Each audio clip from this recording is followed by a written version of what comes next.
Hello friends, इस video में हम लोग करेंगे इन्वायरमेंटल बायोलॉजी एंड टॉक्सिकोलॉजी से चैप्टर नंबर 1। ठीक है, study of environmental toxicology chapter 1 है, जो कि हमें बीएससी और एमएससी दोनों में पढ़ना रहता है।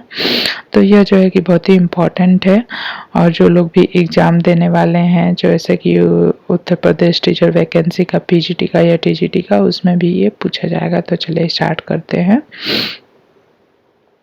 Study of environmental toxicology. Environmental toxicology deals with the effect of environmental toxicant on health and environment. जो environmental toxicant होते हैं, जो pollutant होते हैं, जो कि हेल्थ पे और environment पे बुरा प्रभाव डालते हैं, उनके बारे में हम इसमें पढ़ेंगे environmental toxicology में।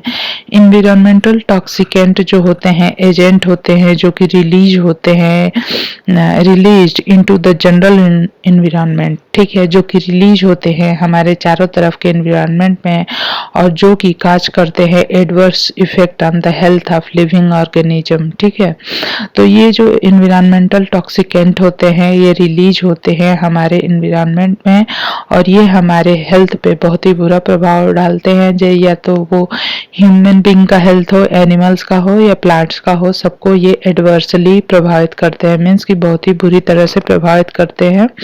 Study of environmental toxicology stems from the recognition that, means कि कब से ये स्टार्ट हो गया इन्वायरमेंटल टॉक्सिकोलॉजी का स्टडी। तो पहली चीज तो ये कि human survival depend on the well being of the other species and on availability of.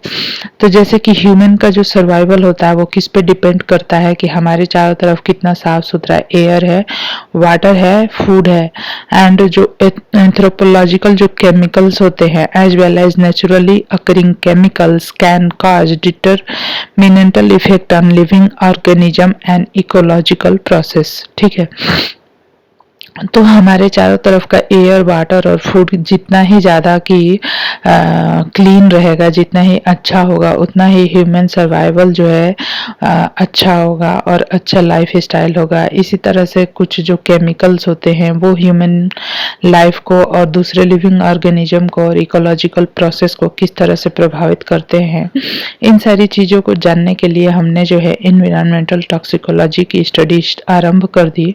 और जो है इन्वायरमेंटल टॉक्सिकोलॉजी की स्टडी जो है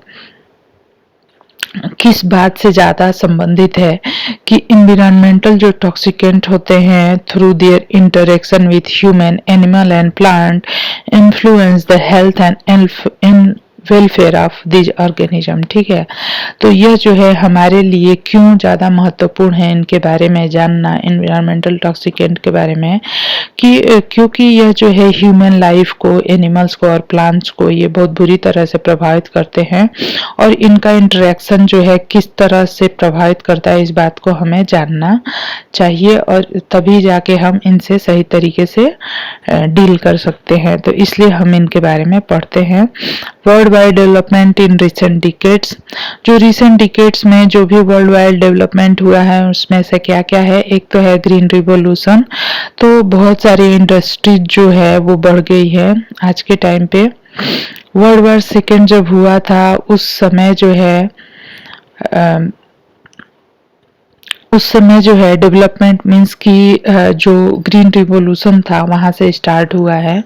ग्रीन रिवॉल्यूशन के स्टार्ट होने का मतलब कि बहुत सारे जो केमिकल फैक्ट्रीज हैं वो बन गई हैं, इंसेक्टिसाइड, हर्बिसाइड्स ये सारे बन गए हैं, और बहुत सारे टाइप के फर्टिलाइजर्स हम बनाते हैं, जिनसे कि हमारे जो जैसे कि इंडिया जैसी कंट्री है या चाइना, जहाँ पे कि फूड की डिफिशियंसी थी, मीन्स कि जो एरिया था उसमें और जो पॉपुलेशन है ह्यूमन बीइंग का और एनिमल्स का वो फुलफिल नहीं हो पाता था। लेकिन ये इंसेक्टिसाइड, हर्बिसाइड, पेस्टिसाइड इन सब की मदद से और फर्टिलाइजर्स की मदद से इन्हीं जो है सॉइल में, इतने ही अर्थ में हम जो है कि बहुत ही ज़्यादा मात्रा में, सफिशिएंट जो है क्वांटिटी में ग्रेन का प्रोडक्शन कर पाते हैं। ठीक है, सफिशिएंट क्वालिटी में हम ग्रेन का प्रोडक्शन कर पाते हैं, और इसलिए जो है कि घरेलू यूज के लिए जो हमें चाहिए उसको हम पैदा कर पाते हैं। बहुत सारे several traditionally food importing countries even become the food exporters, ठीक है। और बहुत सारी कंट्री ऐसी जो कि फूड को मीन्स कि अपने यहाँ मंगाती थी, वो भी जो है बहुत ही अच्छा फूड का प्रोडक्शन करने लगी और जो है कि वो एक्सपोर्टर तक बन गई। तो यह जो है बहुत ही बड़ा अचीवमेंट है और ये अचीवमेंट को हम लोग जो है ग्रीन रिवॉल्यूशन के नाम से जानते हैं। यह ग्रीन रिवॉल्यूशन के जो फादर है वो कौन है? Doctor Norman. डॉक्टर नॉर्मन जो है वो ग्रीन रिवॉल्यूशन के फादर है और इसके लिए इनको जो है 1972 में नोबेल प्राइज से सम्मानित किया गया था। तो जो बहुत ही ड्रामेटिक मीन्स कि बहुत ही तेजी से जो इंक्रीज हुआ है फूड प्रोडक्शन में coupled with the technological advancement, means कि इंसेक्टिसाइड, पेस्टिसाइड, ये जो केमिकल्स है, फर्टिलाइजर्स जो केमिकल है, इनका तो प्रोडक्शन हुआ ही, इसके साथ ही साथ जो है कि टेक्नोलॉजी भी बहुत ही तेजी से इंक्रीज हुई है। ठीक है। तो ये सारे के सारे ये एडवांसमेंट जो है on rise in industrial output led to an overall global economic expansion. और इस तरह से क्या हुआ कि पूरा के पूरा ग्लोबल जो है इकोनॉमिक एक्सपेंशन हुआ, मीन्स की इकोनॉमी बहुत ही तेजी से बढ़ी। Significant increase in gross national products, means की हर एक नेशन का जो ग्रॉस नेशनल प्रोडक्ट है GNP, वो जो है कि बहुत तेजी से बढ़ा। और ये जो डेवलपमेंट है commitment with the improved medicine and medical science, तो ये जो सारी चीजें हैं कैसे संभव हो पाए? क्योंकि मेडिसिन के वजह से और मेडिकल साइंस और टेक्नोलॉजी में बहुत ही तेजी से विकास हुआ, डेवलपमेंट हुआ और इस तरह से जो जनरल पब्लिक है उसका हेल्थ भी बहुत ही तेजी से मीन्स कि उसके हेल्थ पे भी बहुत ही अच्छा प्रभाव पड़ा, इम्प्रूव हुआ। ठीक है। जैसे कि एग्जाम्पल इसके लिए हम क्या देख सकते हैं कि जो लाइफ एक्सपेक्टेंसी है और इन्फेंट मोर्टेलिटी है, इसको अगर हम देखते हैं तो इन्फेंट मोर्टेलिटी जो है डिक्रीज हुई है और जो है लाइफ एक्सपेक्टेंसी जो है वो बढ़ी है। तो अभी अगर हम देखते हैं इन 2001 life expectancy at birth for the total population reaches a record high of 72.2 years based on preliminary data। तो इस तरह से अगर हम देखते हैं कि फर्टिलाइजर्स का यूज जो है हमने बहुत ही बढ़ गया है और मीन्स कि ये जो है डार्क ग्रेड में 2020 है, तो यहाँ पे हम देख सकते हैं कि केमिकल जो फर्टिलाइजर्स हैं उनका यूज पूरे वर्ल्ड में कितना ज़्यादा बढ़ गया है और जैसे कि डेवलप्ड जो कंट्रीज हैं उनमें ज़्यादा है, बढ़ा है। और यहाँ पे हम ये भी देख रहे हैं कि मेडिकल साइंस के इंक्रीज डेवलपमेंट की वजह से जो लाइफ की एक्सपेक्टेंसी है, मीन्स की एज जो है एक नॉर्मल अगर हम एवरेज लेते हैं तो वो बहुत ही अच्छा खासा बढ़ गया है और जो है कि बहुत सारे डिजीज जो होते थे जिनकी वजह से मोर्टेलिटी होती थी वो भी बहुत ही घट गई है। तो इस तरह से पॉपुलेशन जो है बहुत ही तेजी से इंक्रीज हुआ है। यहाँ पे हम देख सकते हैं कि 1950 में लाइफ एक्सपेक्टेंसी जो है कितनी थी, ये 40 और 50 के बीच में 45-50 तक थी, जबकि अगर हम 1995 में देखते हैं तो ये 65 से 70 तक आ गई है पूरे वर्ल्ड की अगर हम देखें तो इस तरह से जो है कि जो टेक्नोलॉजी में और इंडस्ट्री में जो भी डेवलपमेंट हुआ है उसका पॉजिटिव इफेक्ट दिखा है। तो नेक्स्ट हमें पढ़ना है environmental pollution and law. Environmental pollution जो होते हैं हमारे चारों तरफ, उसको जो है हमें कैसे कंट्रोल करना है और उसके लिए कौन कौन से लॉ बने हुए हैं। While many of the world's people were joining the benefit of technological and economic expansion and higher living standards, जैसे कि है कि टेक्नोलॉजी का विकास हुआ है और इकोनॉमिक एक्सपेंशन हुआ है, तो हर एक पीपल का जो लिविंग स्टैंडर्ड है वो भी जो है ज़्यादा अच्छा हो गया है। और many scientists and the public became aware that this extraordinary development was not without cost। Means कि इसके बारे में भी सभी साइंटिस्टों को पता है कि ये जो डेवलपमेंट हुआ है इसके पीछे हमने बहुत ही बड़ा जो है कि एक मूल्य चुकाया है। Indeed the impact of global environmental जो चेंजेज हो रहे हैं, मीन्स कि इसके एवज में हमारे जो पूरा जो ग्लोबल एनवायरनमेंट है उसमें बहुत बड़े बड़े चेंजेज हुए हैं। तो और जो कि एक campaign development in various areas has become growing concern, means कि एक तरफ जहाँ पे हमने बहुत ही ज़्यादा विकास किया है, इकोनॉमिक एक्सपेंशन हुई है, टेक्नोलॉजीज का विकास हुआ है, इंडस्ट्रीज बढ़ी है और लिविंग स्टैंडर्ड बढ़ा है, तो वहीं पे दूसरी तरफ जो है हमारे लिए बहुत सारे अलग तरह की प्रॉब्लम्स भी खड़ी हो गई है। जैसे इसमें से है one such concern is the impact on the human health. इन सारी चीज़ों का ह्यूमन हेल्थ पे बुरा प्रभाव पड़ा है। As early in 1950 and 60 many urban dweller and residents living in the vicinity of industrial plant begin to recognize undesired changes occurring in the environmental, particularly a general deterioration of the quality of air and the water। तो इस तरह से जिन areas में बहुत ही ज़्यादा industries का विकास हुआ है, वहाँ पे क्या हुआ है कि एयर और वाटर की जो क्वालिटी है वो बहुत ही ज़्यादा खराब हो गई है। A great deal of both the field and laboratory research was conducted with the result revealing the seriousness of the. और इस तरह से हमारे सामने जो है कि बहुत ही बड़ा इन्वायरमेंटल पॉल्यूशन का प्रॉब्लम जो है खड़ा हो गया है। और साथ ही साथ ये भी रिकॉग्नाइज किया गया है कि अगर हमने अपने चारों तरफ अपने एनवायरनमेंट में जो एयर और वाटर है उसको अगर हमने फर्दर डिटोरिएशन किया अपने एनवायरनमेंट का, तो क्या होगा कि यह ह्यूमन हेल्थ के अगेंस्ट होगा और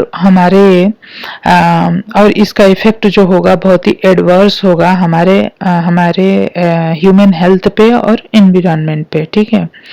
recognition of need led to the establishment in many countries of the new national policy on the environment. और ये जब सारी चीजें होने लगी तो बहुत सारी कंट्रीज ने नई नई नेशनल पॉलिसीज बनाई अपने एनवायरनमेंट की रक्षा करने के लिए। जैसे कि बहुत सारी जो डेवलप्ड कंट्रीज हैं, जैसे US the national environmental policy act. तो यूएस में जो नेशनल एनवायरनमेंटल पॉलिसी एक्ट है वो साइन किया गया है। ये कब हुआ? 1 जनवरी 1970 को। ठीक है।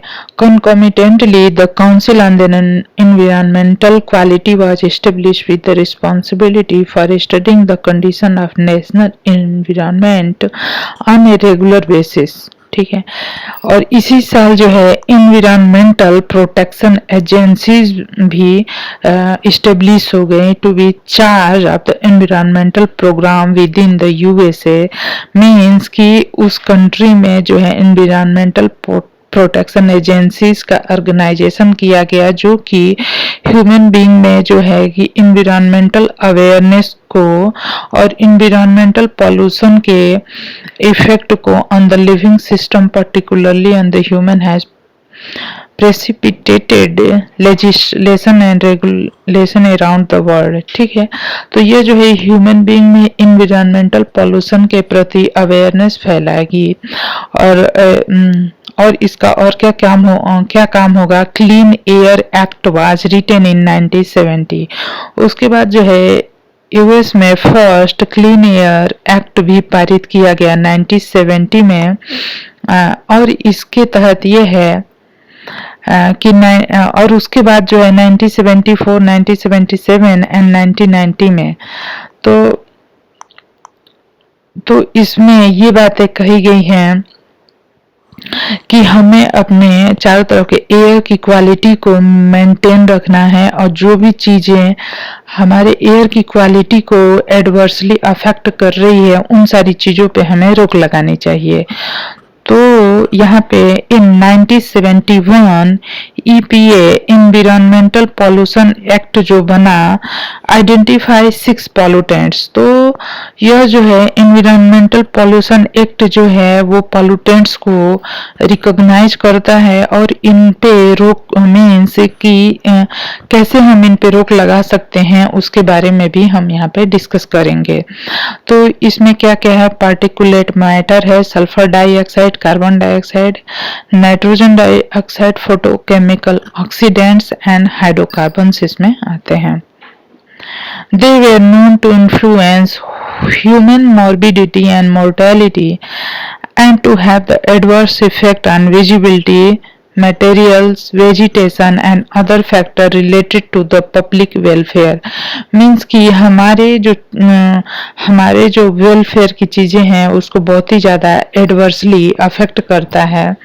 ठीक है। EPA also specify for the first time that the federal government would determine the best available technologies to be used in the achieving performance standard for the industrial plants, automobiles and other।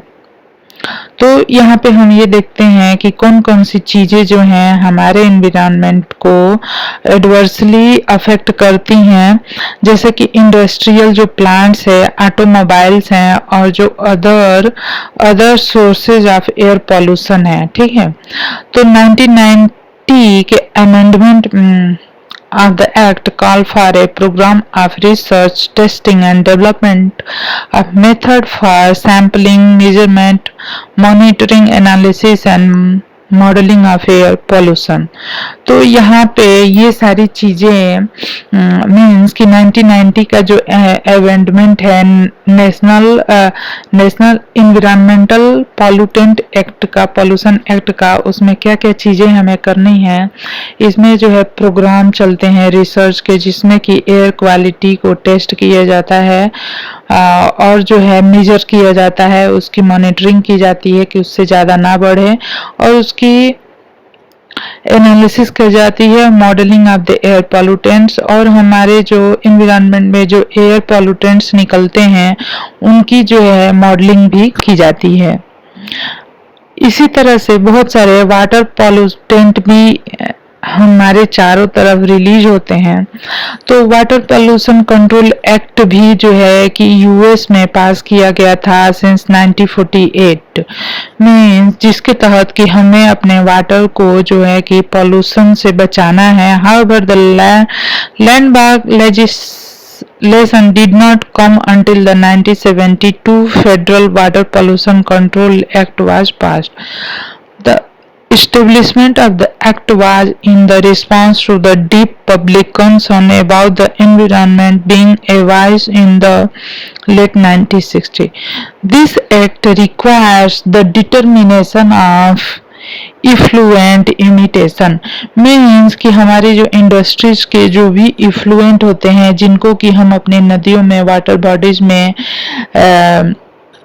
ऐसे फेंक देते हैं, discharge कर देते हैं, जो कि factories और सीवेज के वेस्ट होते हैं, तो उनको जो है ट्रीटमेंट प्लांट्स के थ्रू पास करना है, जहाँ पे कि उस वाटर में जो पॉल्यूटेंट्स हैं उसको हम क्लीन करेंगे। In addition to water monitoring, reduction and removal of the aquatic pollutant were also included in the act. तो यह जो वाटर पॉल्यूशन कंट्रोल एक्ट है, इसके तहत जो है कि हमें जो है फैक्ट्रीज और सीवेज से जो वाटर डिस्चार्ज होता है वाटर बॉडीज में, उनका जो है ट्रीटमेंट प्लांट में पहले उसको ट्रीट करना है, उसके वाटर क्वालिटी को इम्प्रूव करना है और उसके बाद ही डिस्चार्ज करना है। और हमें अपने ड्रिंकिंग वाटर का जो एक्ट है वो भी यूएस में पारित हुआ था इन 1974। This was the first act intended to standardize the purity of water throughout the US। Means कि यूएस में जो है कि बहुत सारे वाटर पॉल्यूशन और एयर पॉल्यूशन कंट्रोल के लिए एक्ट बने हुए हैं या पॉलिसीज बनी हुई हैं, जिनके तहत कि वहाँ पे वाटर और एयर की क्वालिटी को जो है मॉनिटर किया जाता है। इसी तरह से है टॉक्सिक सब्सटेंस कंट्रोल एक्ट, जो कि पास हुआ था 1977 में, call for the regulation of chemical substances and mixture which present as unreasonable risk of injury to health और द एनवायरनमेंट। मीन्स कि इसी तरह से बहुत सारे सब्सटेंसेज होते हैं जो कि टॉक्सिक होते हैं, तो उनके कंट्रोल के लिए भी एक टॉक्सिक सब्सटेंस कंट्रोल एक्ट पास हुआ था 1977 में, जिसके तहत कि जो भी सब्सटेंसेज ह्यूमन बीइंग या एनवायरनमेंट के लिए एडवर्सली अफेक्ट करते हैं उनको जो है ट्रीट किया जाता है। ठीक है। नेक्स्ट है इम्पोर्टेंस ऑफ एनवायरमेंटल टॉक्सिकोलॉजी। तो एनवायरमेंटल टॉक्सिकोलॉजी का इम्पोर्टेंस क्या है, तो यहाँ पे हम देखेंगे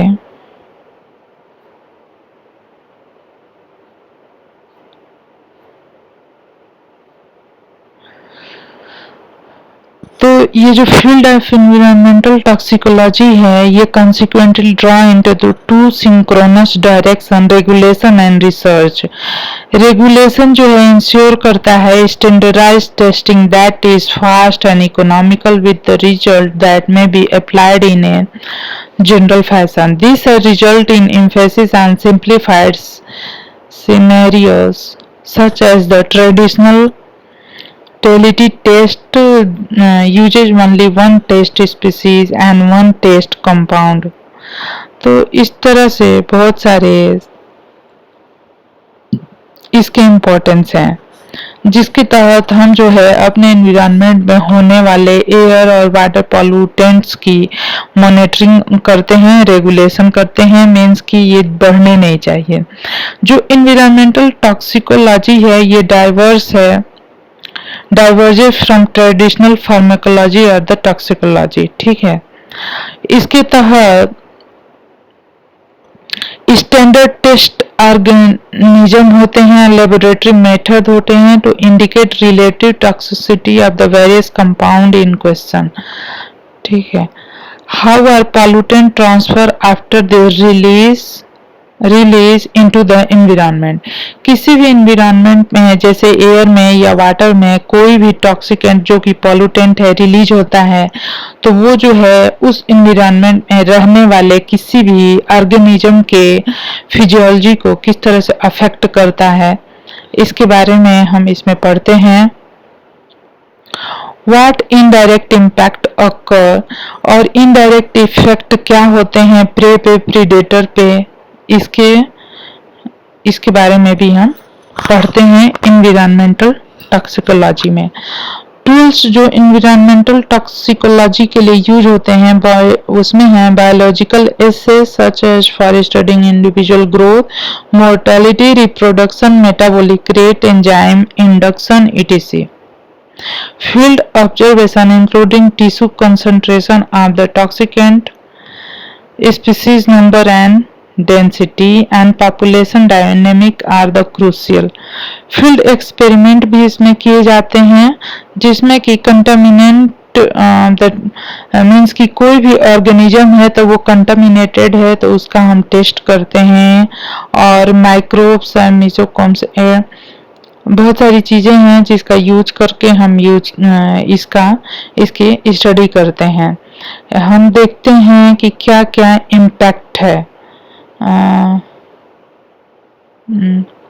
such as the influence of altered prey pollution on predators are mediated with a thorough understanding of the nature of the major pollutant found in the environment and their biological impact. The environmental toxicologist will hold the basic tool for research integrating other aspects of the field.